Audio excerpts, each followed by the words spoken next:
Hey everybody, welcome back to the channel today. I wanted to go over a couple of things that we've got coming down the pipeline here in California. I know that we go over a lot of litigation here, which is our response to these egregious laws that continue to be passed while we have an anti-gun supermajority here in California.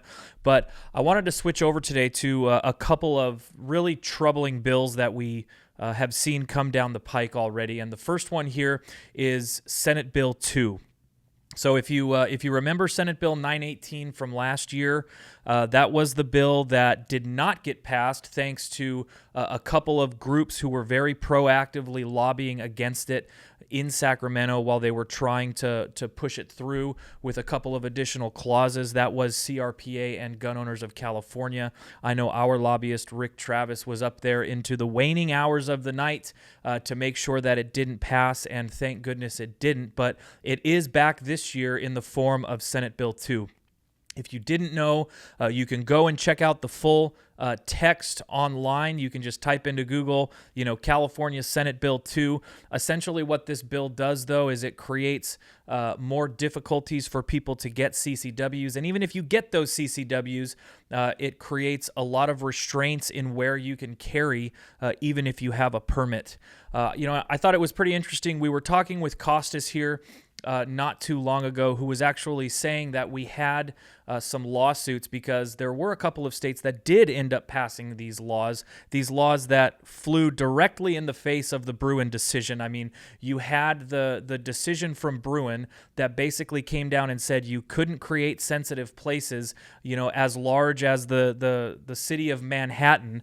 And then here we have New York actually passing laws after the Bruin decision that created sensitive places for large areas. And we tried to do that in California also, but there has been some progress in lawsuits, for example, in New York, that look like they're going to get some good decisions. Obviously, in that video with Costas, we kind of went over the difference between legislation and the litigation process. The litigation process is the checks and balances of the legislation. So we can still pass these laws here in California, but it looks very promising, creating precedent in lawsuits following. But essentially, that's what it would do. It would create sensitive places all over California that would make it impossible to really carry anywhere, which, from their perspective, isn't the worst thing in the world because that deters you from getting a CCW in the first place, which is the exact opposite of what we want to see happen here. Obviously, we're fighting for Second Amendment rights. That includes the right to carry. So keep your eye on Senate Bill 2. Obviously, just like Senate Bill 918, CRPA is going to be fighting in the Capitol throughout all the committee meetings. We have our phone warriors who tune into these meetings and obviously voice their dissent. And then as it goes toward the vote, we're going to be, fighting against it there. But there was another one that popped up here. And Jacob, if you could actually pull this up on the screen, I found this pretty troubling. This is a newer one. This is Senate Bill 368. And there are a couple of sections in here. You've got Section 7 and Section 8. I just wanted to go over these really quick. Section 7 is actually very short, which is not normal in a lot of these laws that Sacramento ends up passing down, which I think they're trying to use to their benefit. Well, basically, this bill is talking about some constraints that they're going to be putting on firearms retailers in general. And if you want to talk about one of the most underrated issues in California, I mean, it's FFLs. Everybody talks about how a lot of people are leaving California because of the harsh regulations on businesses in general. If you go ahead and magnify that by 10 or 20 or 100, then you've come into the zone of FFLs, along with all the regulations of just owning a business that you have to operate in California. Add on top of that all of the additional regulations, licenses, and fees just to be a firearms dealer in California. It's tremendous the amount of shops that we still have now, and I know that a lot of them are hurting simply because of these sorts of regulations. And now they're trying to crack down even more. I'm sure that the motto behind it is, you can't own firearms in California if you have nowhere to buy them from. They've already eliminated internet sales and things like that, so they're trying to cut us off here on the supply front as well. But these two sections I thought were really interesting, so I wanted to go over them. So you've got Section 7. It says, a licensee shall, in consultation with the Department of Justice, establish and maintain a program to repurchase firearms. And it really has nothing after that describing what this means. So I'm just kind of curious. In consultation with the Department of Justice, you can ask shop owners all around the state if they like being in consultation with the Department of Justice. My assumption is going to be probably not.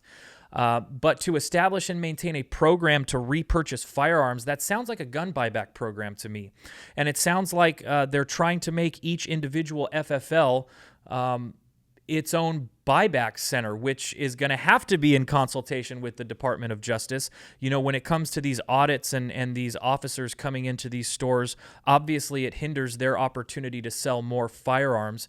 And I also think that this might look, I don't necessarily want to say good, but maybe interesting to some shop owners out there. Like, hey, I have an opportunity to buy back firearms from people, but I think a lot of questions remain around that. Are they going to be able to keep the firearms? Probably not. They're going to have to do this in conjunction with the Department of Justice. My assumption would be, the firearms would probably be destroyed. Is this another avenue that the California legislature is trying to pursue just to make sure that the oversight of the Department of Justice has the stronghold that they want over our businesses that should be able to operate freely in this state?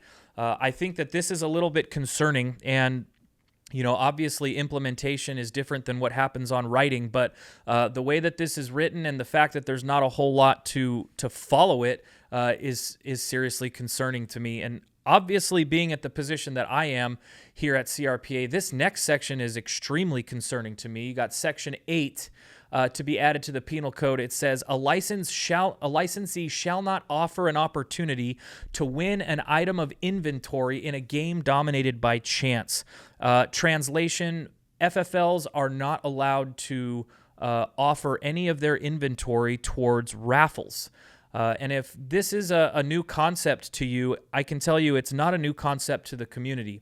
There are many community fundraisers that happen to, I can tell you firsthand, just to raise money to fight against the tyrannical government of California and pursue Second Amendment rights in general. And firearm raffles are a large part of that. And I think that they've recognized that and they're trying to cut it off at the knees. And obviously they have a couple of stipulations here so that they can't say that they're cutting it off completely. But those two stipulations end up being, one, the firearm that you donate can't be a handgun. And the second is that the nonprofit that you're in conjunction with has to obtain your license, and you have to be there during the raffle. And, as I'm sure many of you know who attend some of these fundraisers, there normally is an FFL at the raffle, but I can tell you there are plenty of donations that happen over time where, the donor is not necessarily able to be at that raffle. That would make it illegal for them to donate those. So, along with other things, and there's a lot more in this bill, this ends up being just sort of a gross attack on the ability for the Second Amendment community to really operate the way that they want to operate, and really to end up pursuing things like lawsuits, because that's where, a lot of these fundraisers come to, or to, create community programs where people are living that end up being pro-Second Amendment. So this here is definitely a bad one. And again, just like Senate Bill 2, we're going to be fighting it up in Sacramento, and the off chance that it passes, obviously there will be lawsuits to follow, because this is some of the most egregious stuff that we've seen this year. But, you got to, I guess, there are some things that should be apparent to us at this point. This big push shouldn't be unexpected. It's happened for a couple of years, but with the Bruin decision and also with our governor, who is very likely going to be making a bid to run for president, I got to tell you, he doesn't have a whole lot to go off of when he's appealing to the nation. You know, he doesn't exactly have a budget surplus that he can tout. He doesn't have an incoming population that he can tout. More people have left California over the last couple of years than have come in. The one thing that he can tout, though, and he will try to confuse people with, is that California is a leader in the gun control movement. Now, that doesn't necessarily mean that California is the leader in handling crime. It doesn't mean that California is the leader in the death statistics. What he is actually referring to is that California has put forth the most gun control laws. And when you sit down and actually observe this, that California has put forth the most laws and is the leader in the nation in doing so, without the statistics to correspond with all of those laws, you end up kind of coming to a logical conclusion that's actually not favorable. And, I was watching a podcast with this gentleman. His name is Brett Weinstein the other day. Now, this guy is an evolutionary biologist. He is by no means a conservative, but I wanted to take a look at this clip just so that, we can all kind of have the understanding that this logical conclusion is not difficult for people to see. Here you have a guy, and he says it in the video. We'll watch it in a second. Here you have a guy who says he used to think that the Second Amendment was the biggest travesty to the Constitution or the Bill of Rights than any other. And now he's switching his tune. And he's switching his tune because the fascism is apparent. And what a glorious thing to be able to look back on our founding fathers and understand that they understood this day would come. And quite frankly, this day has been here for a while. That's why you have organizations like CRPA and Gun Owners of California, because this fascism is apparent and it needs to be fought against. And the Second Amendment is really the safeguard. Go ahead and see it for yourself. Jacob, can we roll this one really quick? Guns. When guns were first invented, they called them the great equalizer. Who were they good for? Who were they bad for? Well, this is one of these places where I have changed my perspective. I long believed the Second Amendment was the greatest error in our Constitution. I no longer believe that. I'm watching tyranny erupt in places that I never would have expected it. And I am wondering if the founders did not very wisely understand that this day would come and that it will be very hard for tyrants to succeed in America if the populace is armed. I guess the point that I'm trying to make is, the outlook can seem bleak sometimes. I'm sure you feel that. I certainly feel that. But these are often good wake-up calls that we have this foundation and we can't watch it continuously be eroded. We need to continue and fight back. We have the opportunity to do that. This is a conversation over the dinner table. I mean, let's be really frank about it. This is a conversation that we can have with our neighbors. This is a conversation we can have with our family over the dinner table. And it's becoming so apparent that even somebody who used to think that the Second Amendment was an awful thing has now flipped and changed his tune. And that can happen with our legislature. So yes, we are going to continue and see erroneous legislation come down from our current supermajority in California. But if you think it can't be flipped, I'm telling you now it can. We just need to do the legwork.